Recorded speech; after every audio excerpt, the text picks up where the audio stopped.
là, on est sur de nouveaux chantiers déjà, ils sont déjà lancés. Et c'est ces chantiers, notre souci principal, c'est d'achever ces chantiers pour pouvoir quand même atteindre nos objectifs. Parce que la plupart des chantiers qui sont en cours, s'ils sont réalisés, on va aller au-delà des objectifs qui nous étaient assignés.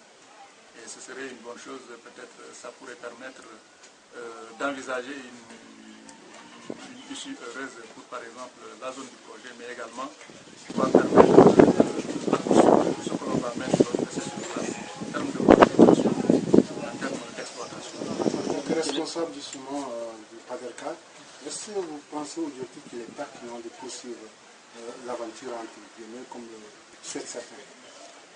En fait, c'est plus que souhaitable, parce qu'en termes de réalisation d'infrastructures, quand vous réalisez une infrastructure et que vous tournez le dos, en fait, vous n'êtes pas sûr, tant que l'appropriation n'est pas assez avancée, c'est un peu quelque chose que vous laissez qui peut tomber facilement à ruine si ce n'est pas entretenu, ce n'est pas maintenu. Donc on est dans cette dynamique qui consiste pour tout ce qu'on a réalisé à pouvoir mettre en place. On a déjà mis en place des structures pour l'entretien et la maintenance pour assurer une bonne appropriation. Mais ces structures demandent à être renforcées davantage. Et également pour tout ce qu'on a pu protéger comme terre qui était envahi par le sel. Il y a tout un processus de récupération sur lequel il faut s'appesantir. Il y a la valorisation elle-même qui, elle, exige beaucoup de moyens. Même nous, si on nous reconduisait dans cette valorisation, on aura besoin toujours de nos 20 milliards et d'autres projets aussi qui pourraient venir s'adjoindre avec nous avec autant de milliards pour pouvoir valoriser complètement ce que l'on a fait. C'est-à-dire, c'est pour vous dire en termes beaucoup plus clairs, que ce qu'on a pu protéger et ce qu'on a pu mettre à la disposition pour une valorisation pourrait exiger plus qu'un projet, plus que deux projets pour pouvoir être valorisés correctement.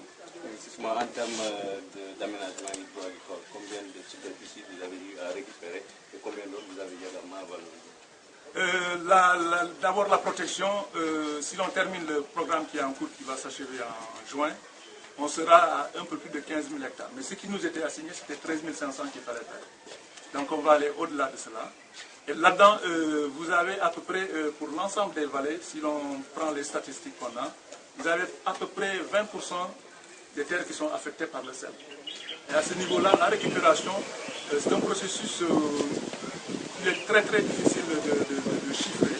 Mais nous retenons surtout l'essentiel, c'est que ces superficies envahies par le sel, dès qu'elles sont mises en valeur et qu'on récolte, on se dit déjà que le processus de récupération est bien entamé.